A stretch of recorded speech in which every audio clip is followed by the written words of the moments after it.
Assalamualaikum warahmatullahi wabarakatuh. Perkenalkan, nama saya Muhammad Rafli Kamal dengan nomor induk mahasiswa 2022-04-013. Pada kesempatan kali ini, saya akan mempresentasikan mengenai proyek ujian tengah semester dari mata kuliah ERP atau Enterprise Resource Planning. Jadi pada kesempatan kali ini atau proyek kali ini, saya mengambil studi kasus dari usaha UMKM yang bergerak di bidang pengolahan atau pabrik kerupuk yang namanya itu adalah Berkah Ciganea. Jadi mungkin akan temanya itu seputar perusahaan ini. Oke, hal yang pertama harus dilakukan adalah ketika baru akan memulai Odo, di sini kita akan membuat database-nya terlebih dahulu untuk perusahaan ini. Jadi pertama kita masukkan dulu master password-nya, lalu database name, kemudian ada email. Nah, untuk email sendiri di sini kita masukkan yang sederhana saja, yaitu admin. Kemudian ada password. Untuk passwordnya sendiri buat juga yang lebih mudah agar tidak lupa. Kemudian kita coba masukkan country-nya itu Indonesia. Oke, seperti ini saja sudah cukup. Lalu kita create database. Setelah database-nya selesai dibuat, nanti tampilannya itu akan seperti ini.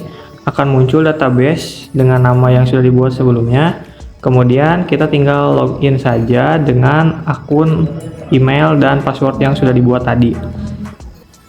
Oke, jika tampilannya sudah seperti ini, maka langkah selanjutnya adalah kita tinggal mengklik atau menekan tombol activate atau aktivasi di setiap modul yang ada di sini ya. Oke, sesuaikan dengan usaha yang akan jadi studi kasusnya, karena di sini membutuhkan sales, purchase, manufacturing, inventory, dan accounting, maka di sini kita akan coba untuk activate-nya satu-satu. Namun di sini sepertinya untuk accounting ini harus berlangganan. Jadi di sini saya tidak jadi memakai model atau modulnya. Selanjutnya, untuk mengubah nama company, di sini saya mencoba untuk membuka setting, kemudian masuk ke general setting di bagian companies. Nah, di sini kita ubah namanya menjadi sesuai dengan nama perusahaan yang menjadi studi kasus. Nah, di sini Kerupuk Berkah Ciganea. Oke, selanjutnya kita simpan dan kembali lagi untuk melanjutkan ke inventory. Oke. Di bagian inventory, kita input produk yang ada di inventory. Di sini kita buat produk baru, kemudian kita masukkan nama produknya. Nah, di sini karena ada banyak untuk bahan mentah atau bahan bakunya, di sini saya masukkan kerupuk mentah terlebih dahulu untuk bahan baku. Namun ternyata tampilannya itu masih belum lengkap ya untuk inventory ini. Belum ada UOM atau unit of measure. Jadi di sini untuk menampilkannya, kita tinggal buka saja ke bagian setting kembali.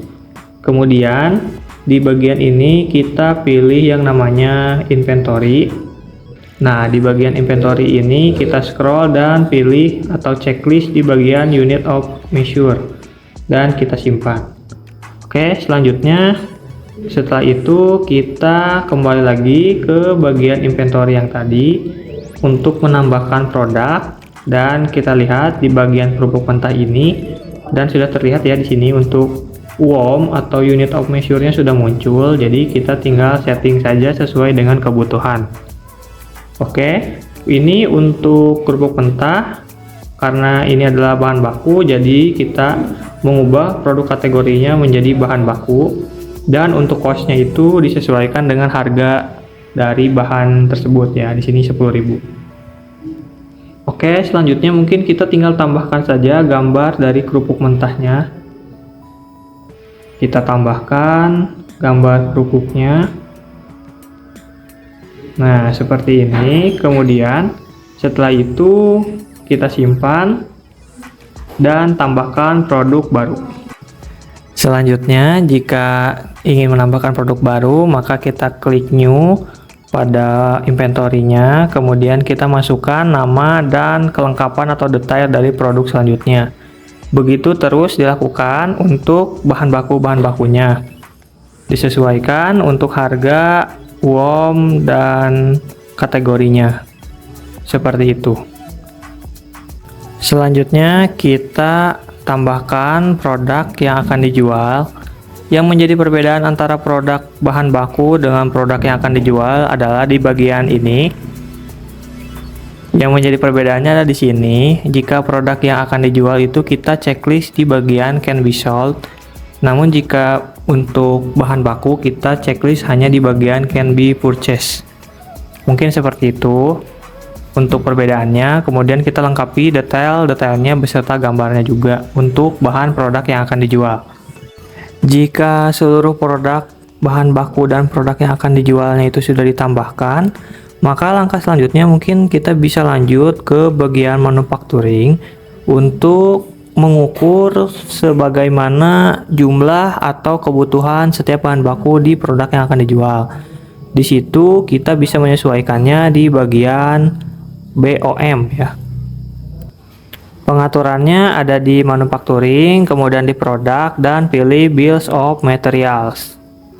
Nah, kita tambahkan BOM-nya, sesuaikan dengan produk yang akan kita buat. Kebutuhan atau komposisinya itu apa saja untuk membuat produk tersebut. Sebagai contoh di sini kita masukkan dulu kerupuk balado yang 250 gram. Kemudian kita inputkan komponen atau komposisi-komposisinya atau hal-hal yang bisa kita gunakan untuk bahan baku pembuatan si produk ini. Nah, di sini saya tambahkan beberapa komponennya. Nah, sesudah itu kita tinggal sesuaikan kuantitinya atau jumlah yang dibutuhkan dari komponen tersebut untuk membuat satu produk yang ada di sini. Oke, kita sesuaikan. Jika sudah sesuai, langkah selanjutnya akan terlihat seperti ini. Ada beberapa produk yang sudah kita sesuaikan untuk BOM-nya. Jadi untuk studi kasus di usaha ini kebetulan ada 4 produk yang terdiri dari 2 jenis, yaitu kerupuk bawang biasa dan kerupuk balado. Yang dibedakan hanya gramasinya saja atau berat dari si kerupuk yang dijual. Jika BOM-nya sudah dibuatkan semuanya, maka langkah selanjutnya adalah kita buka menu di bagian purchase. Nah, di sini pada bagian ini kita tambahkan vendor. Nah, untuk menambahkan vendornya itu kita pilih di konfigurasi, kemudian di bagian vendor price list kita tambahkan vendornya yang berasal dari nama, yang terdiri dari nama toko atau nama perusahaan vendor, kemudian produk yang akan kita beli dari vendor tersebut. Kita tetapkan untuk unit price-nya itu sesuai dengan harga yang akan kita berikan kepada vendor untuk satu unit dari kuantitinya. Oke, seperti itu. Untuk price-nya pastikan disesuaikan dengan unit price-nya. Oke, seperti itu. Nah, untuk tampilannya seperti ini. Untuk tampilannya seperti ini, jika dari seluruh purchase atau vendor sudah ditambahkan untuk studi kasus di berkah Cigania ini. Jika sudah menambahkan vendor, maka langkah selanjutnya adalah kita buka lagi menu utama di bagian purchase, kemudian masuk ke bagian request for quotation. Nah, di bagian sini kita tambahkan RFQ-nya yang baru, kemudian kita masukkan nama vendor, kemudian kita pilih produk apa yang akan kita beli dari vendor tersebut. Sebagai contoh di sini kita akan membeli kerupuk mentah dari vendor tersebut dengan kuantitinya itu sebanyak 100 kg. Nah, di sini kita karena tidak ada pajak, jadi kita hapus saja pajaknya. Dan untuk selanjutnya, jika sudah ditetapkan di sini kita juga bisa mengubah untuk waktu pengirimannya kira-kira kapan. Di sini sudah ditetapkan seperti itu. Kemudian selanjutnya kita tinggal melakukan saja yang namanya konfirmasi order. Nah, dengan klik confirm order, selanjutnya kita cek lagi untuk proses transaksinya atau ordernya itu apakah sudah sesuai atau belum. Jika sudah, kita klik receive product karena produknya sudah diterima oleh perusahaan kita. Kemudian kita validasi untuk kedatangan si produknya. Nah, jika produknya sudah datang dan sudah kita terima, maka kita sudah validasi dan tampilannya seperti ini untuk bagian RFQ-nya. Oke, mungkin seperti itu. Kita tambahkan untuk RFQ yang lainnya juga. Nah, yang menjadi indikasi bahwa RFQ-nya berhasil, kita dapat melihat di bagian produk dan kita lihat untuk jumlah produk atau jumlah stok yang ada di tangan, yang ada di inventory, itu sudah ada berapa. Di sini sudah dapat dilihat di bagian produk. On hand-nya itu sudah bertambah, yang asalnya 0 menjadi sesuai dengan apa yang kita beli atau purchase di bagian RFQ. Jika semuanya sudah dipesan purchase-nya untuk bahan bakunya, maka langkah selanjutnya adalah kita buka ke modul selanjutnya, yaitu di bagian manufacturing. Nah, di bagian ini kita langsung saja membuat manufacturing orders baru. Kita klik new pada bagian ini, kemudian kita masukkan produk yang akan kita buat. Sebagai contoh, kita masukkan kerupuk bawang 250 gram. Nah, di sini untuk komponennya itu sudah otomatis di sini ya untuk produknya. Maka kita tinggal menyesuaikan saja kuantiti yang akan kita buat. Di sini jika kuantitinya 20, maka untuk produknya itu si komponen atau bahan bakunya akan disesuaikan juga dengan kuantitinya. Oke, jika sudah sesuai, kita konfirmasi dan kita lanjutkan ke bagian manufacturing order ini untuk mengisi berapa jumlah produk yang sudah kita buat atau sudah kita goreng untuk kerupuknya. Nah, di sini patokannya adalah 20 batasnya itu. Batas akhirnya di sini kita bisa mengisi progres, atau jika kita mau sekalian langsung seluruh progresnya diselesaikan, maka kita langsung klik saja produce all untuk menyelesaikan manufacturing order yang ini. Kita klik. Nah, di sini sudah ditetapkan bahwa produksinya sudah selesai dan kuantiti 20 dari kerupuk bawang 250 gram ini sudah beres. Maka yang dapat dilihat di sini, jika kita menyelesaikan manufacturing, maka selanjutnya kita bisa melihat di bagian produk yang di on hand di bagian produknya itu akan bertambah juga.